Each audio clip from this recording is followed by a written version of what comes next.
Hi అండి. అందరూ ఎలా ఉన్నారు? బాగున్నారా? మేమైతే చాలా చాలా బాగున్నామండి. ఇంకా మా ప్రవీణ్ వల్ల నా పనులన్నీ తారుమారు అయిపోతూ ఉంటాయి కదండి.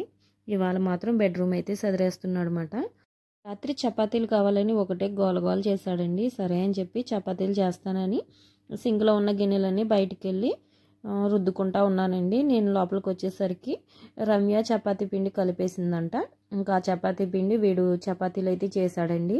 చూడండి వంటగది అంతా ఎలా చేశారో అక్క తమ్ముడు కలిసి. ఇంకా రమ్యకు భయం వేసింది. ఇంకా భయం వేసి అది రాసుకుంటుంది అన్నమాట. ఇంకా చదువుకుంటుంటే ఏమీ అననని ఇంకా అదైతే బుక్స్ తీసుకుని చదువుకుంటుందండి. వీడు మాత్రం అంతా నాశనం చేసేసి వీడెళ్ళి చక్కగా ఫోన్ ఆడుకుంటున్నాడండి. నేను గిన్నెలు రుద్ది లోపలికి వచ్చేసరికి ఇంత ఘనకార్యం అయితే చేశారు అక్క తమ్ముళ్ళు. ఇంకా మంచం మీద పడుకొని ఫోన్ చూస్తున్నాడు ఏమీ తెలియనట్టుగా. ఇంకా ఫోన్ లాగేసుకున్నానని చెప్పి వాడు చూడండి టీవీ చూస్తానికి వెళ్ళిపోయాడు అనమాట. ఫోన్ లేకపోతే టీవీ కుర్చీలో కూర్చుంటే వాడికి చలి పుడుతుందంటండి. రమ్య ఫ్యాన్ వేసిందంట. అందుకని దుప్పళ్ళు తెచ్చుకుని టీవీ దగ్గరగా పడుకుని టీవీ అయితే చూస్తున్నాడు అనమాట. సర్లే పడుకున్నాడు కదా అని వంటగది అంతా క్లీన్ చేసుకున్నానండి. క్లీన్ చేసినంతసేపు వంటగదిలోకి అయితే దూరిపోయాడండి. వీడు అసలు వంటగది నీట్గా ఉంటే అస్సలు చూసి ఓరవలేడండి మా ప్రవీణు. చపాతీల్లోకి పప్పు చేయమన్నాడు. సరే అని పప్పు గోంగూర చేద్దాం అనుకున్నానండి. ఇంతలోకి పప్పు కుక్కర్ పెట్టాలి, చాలా టైం పట్టిద్దని ఇంకా ఉల్లిపాయలు అయితే కట్ చేస్తున్నాడు. శనగపిండి చట్నీ చేసుకుంటాను అని ఇక్కడ చూడండి ప్యానం పెట్టేశాడు, గ్యాస్ కూడా వెలిగించేశాడు. అక్కడేమో అట్ల ప్యానం వీటెక్కిపోయిందండి, అదంతే వదిలేశాడు. ఇక్కడేమో ఉల్లిపాయలు కట్ చేసేస్తున్నాడు. వీడు చేసే పనులన్నీ ఇంతే ఉంటాయండి. ఇంకా నేను వచ్చి చపాతీలు అయితే వేస్తున్నాను. ఇంకెంతలోకి నేను వేస్తాను కదా అని గోలగోల చేస్తున్నాడు. ఈ చపాతీలు మొత్తం వాడే చేశాడండి. పిండి మాత్రం రమ్య కలిపేసింది.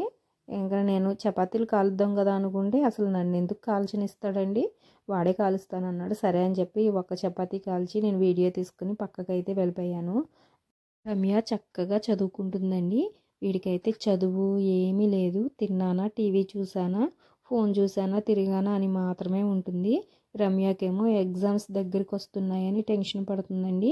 వీడికైతే ఎటువంటి టెన్షన్లు లేవు. ఈరోజు ఆదివారం స్కూల్కి వెళ్ళనన్నాడు. మేడంకి ఫోన్ చేసి చెప్పమన్నాడండి. మేడంకి ఫోన్ చేస్తే మేడం ఏమో మీ అబ్బాయి అసలు ఏమీ చదవట్లేదండి, కొంచెం చూసుకోండి అని అయితే చెప్తుంది. ఇంకా వీడి పని ఇలా ఉందండి. ఇంకా వీడు వంట చేసుకోవడానికి ఏదైనా హోటల్ పెట్టుకోవడానికి పనికొస్తాడేమో. వాడు చేసే వంటల స్టైల్ చూడండి. ఆ టీవీలో షార్ట్స్ చూసి ఫోనుల్లో చూసి ఇంకా వీడు కూడా వంట మాస్టర్ అయిపోతున్నాడు. ఇంక వీడి ఇష్టం వచ్చినట్టు చేసేస్తున్నాడు నా వంటగది మొత్తం. ఇంక శనగపిండి చట్నీకి అక్కడ ఉల్లిపాయ ముక్కలు అయితే వేసేసాడు.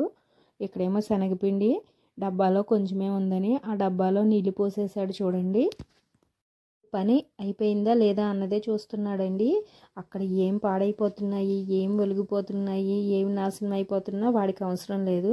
వాడి పని వాడికి అయిపోవాలి. చివరికి చట్నీ చేసుకుని తినేసాడండి. ఇంకా తెల్లారిన తర్వాత రమ్య కూడా నాకు చపాతీయే కావాలంది. ఇంకా పప్పు గోంగూర పెట్టేశాను. అలాగే చపాతీ వాళ్ళ నాన్న చేసేసారండి.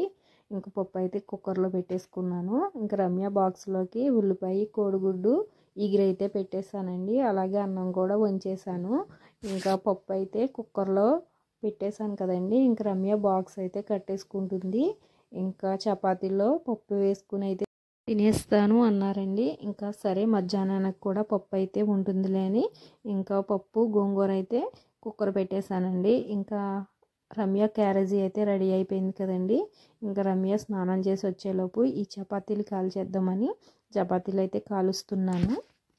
రోజు ఆదివారం కదండి, చికెన్ తీసుకురమ్మని రమ్య చాలా గోలగోల చేసింది. కానీ రమ్యకి బాగా జలుబు చేసిందండి. మళ్ళీ చికెన్ తినడం వల్ల జ్వరం వస్తే ఇంకా స్కూల్కి వెళ్ళడం చాలా ఇబ్బంది అయిపోతుంది కదండి. ఆల్రెడీ రమ్యకి జ్వరం వచ్చి తగ్గింది. ఇంకా చికెన్ తింటే మళ్ళీ ఆ జ్వరం అనేది తిరగబెట్టిద్దని చికెన్ వద్దులే అని రాత్రి 4 కోడిగుడ్లు తీసుకురమ్మన్నానండి. నలుగురికి 4 గుడ్లను తీసుకురమ్మంటే సరే అని చెప్పి తీసుకొచ్చాడు. అందులో ఒక గుడ్డు పగలగొట్టుకుని తీసుకొచ్చాడండి. సరే అని చెప్పి 3 గుడ్లు ఉడకబెట్టాను. ఉడకబెట్టి కూర అయితే చేశానండి. పప్పులో మధ్యాహ్నం వాడు నేను చెరొక గుడ్డు వేసుకుని తిన్నాం. రమ్య ఒక గుడ్డు తీసుకెళ్ళిద్దని అలా చేసి పెట్టానండి. ఇంతలోకి వాళ్ళ నాన్న గుడ్డు, ప్రవీణ్ గుడ్డు తినేశారు. సర్లే అని చెప్పి పప్పు వేసుకుని తిన్నావులే అని వదిలేశాను. ఇంకా అందరూ చపాతీలు పప్పు వేసుకుని తినేశారండి. ఇంకా నేను తిందాం కదా అని చపాతీలు కాల్చుకుందామని వచ్చి చూస్తే చూడండి, చపాతీలన్నీ ఒక చపాతీ కింద అతుక్కుపోయినాయన్నమాట. అంటే చేసి చాలాసేపు అవడం వలన చపాతీలు ఒకదాని మీద ఒకటి వేయడం వలన ఇలా అయితే అతుక్కుపోయినాయండి. నాకేమో ఆకలి అవుతుంది, ఏం చేయాలో తెలియలేదు. ఇంకా అలా అతుక్కుపోయిన చపాతీలే కాల్చుకుని వాడు పగలగొట్టిన గుడ్డు పురుటి చేసుకుని నేను చపాతీ అయితే తినేసానండి. మిగతా చపాతీ ముద్ద ఫ్రిడ్జ్లో పెట్టేశాను. ఇంకా ఈ హడావుడంతా అయిపోయాక ఇంట్లో ఉన్న పక్క బట్టలన్నీ ఇంకా డాబా మీదకి తీసుకొచ్చి శుభ్రంగా ఉతికేసి ఆరబెట్టేశానండి. ఇంకా కిందకి వెళ్ళి ఇంట్లో పని పూర్తి చేద్దామని వెళ్ళేసరికి ప్రవీణ్ బెడ్రూమ్ అంతా సదిరేసి ఇలా బెడ్షీట్ అయితే వేసేసాడండి. వీడికి ఇంత మంచి బుద్ధి ఎందుకు వచ్చిందో ఏమో, వీడికి ఏదో అవసరం ఉందండి, అందుకే కాకపడుతున్నాడు. మా ప్రవీణ్ ఏ టైంలో ఎలా ఉంటాడో అస్సలు తెలియదు.